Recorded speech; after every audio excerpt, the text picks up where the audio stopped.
Be ready. 5 seconds. Start. The validity of the said act was successfully challenged before the Delhi High Court. Stop by its decision reported in Delhi High Court Bar Association and another versus Union of India and others AIR 1995 Delhi 323, against which appeal number 4679 of 1995 is filed. The High Court held that though tribunal could be constituted by Parliament, even though it was not within the purview of Articles 323A and 323B of the Constitution, and that the expression administration of justice as appearing in entry 11A of list 3 of the 7th schedule to the Constitution would include tribunals as well administering justice. The impugned act was unconstitutional as it erodes the independence of the judiciary and was irrational, discriminatory, unreasonable, arbitrary, and was hit by Article 14 of the Constitution. Stop. In this judgment, it also quashed the appointment of a presiding officer of the tribunal, but that question no longer arises for consideration in these appeals. Para. In arriving at the aforesaid conclusion, the Delhi High Court inter alia held as follows. The Act, in particular Section 17, did not have a provision for a counterclaim as provided under the provisions of the Code of Civil Procedure, and therefore the Act was irrational and arbitrary. Stop. The Act lowered the authority of the High Court vis-a-vis the tribunal in view of the fact that suits for recovery of money exceeding rupees 10 lakhs are to be filed before the tribunal, while the suits for an amount between rupees 5 lakhs and rupees 10 lakhs was to be filed before the Delhi High Court, and for less than rupees 5 lakhs before the subordinate courts. Stop. This lowered the status of the High Court inasmuch as the tribunal, which was presided by an officer who did not have the status of a High Court judge, would be deciding the suits for recovery of money exceeding rupees 10 lakhs. Stop. The manner in which a dispute is to be adjudicated upon is decided by the procedural laws which are enacted from time to time. Stop. It is because of the enactment of the Code of Civil Procedure that normally all disputes between the parties of a civil nature would be adjudicated upon by the civil courts. Stop.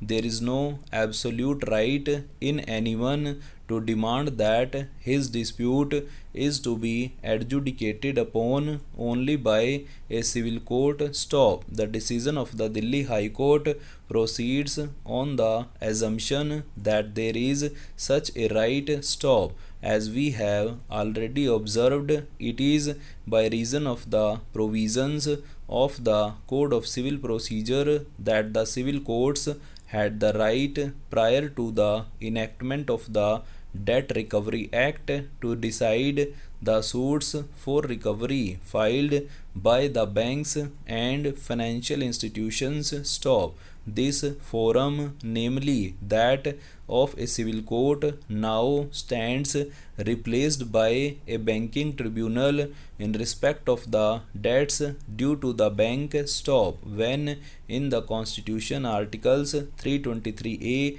and 323B contemplate establishment of a tribunal, and that does not erode the independence of the judiciary, there is no reason to presume that the banking tribunals and the appellate tribunals so constituted would not be independent, or that justice would be denied to the defendants, or that the independence of the judiciary would stand eroded. Stop. With regard to the observations of the Delhi High Court in relation to the pecuniary jurisdiction of the tribunals and of the Delhi High Court, the Act has been enacted for the whole of India. Stop.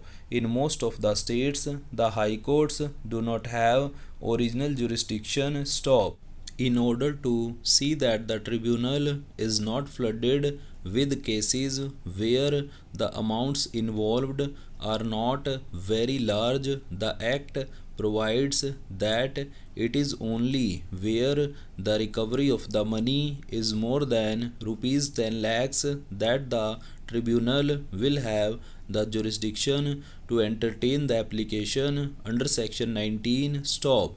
With respect to suits for recovery of money less than rupees 10 lakhs, it is the subordinate courts which would continue to try them. Stop.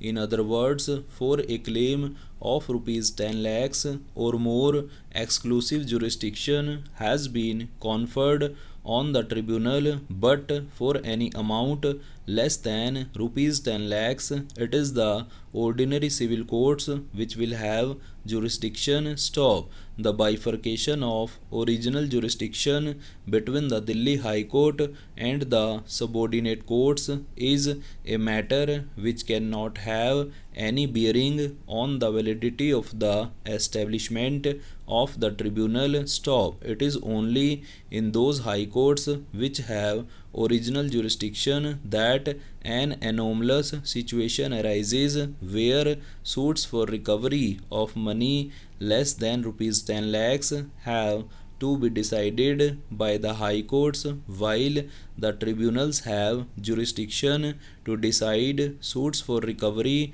of more than rupees 10 lakhs. Stop. This incongruous situation, which can be remedied by the high court divesting itself of the original jurisdiction in regard to such claims and vesting the said jurisdiction with the subordinate courts, or vice versa, cannot be a ground for holding that the Act is invalid. Stop.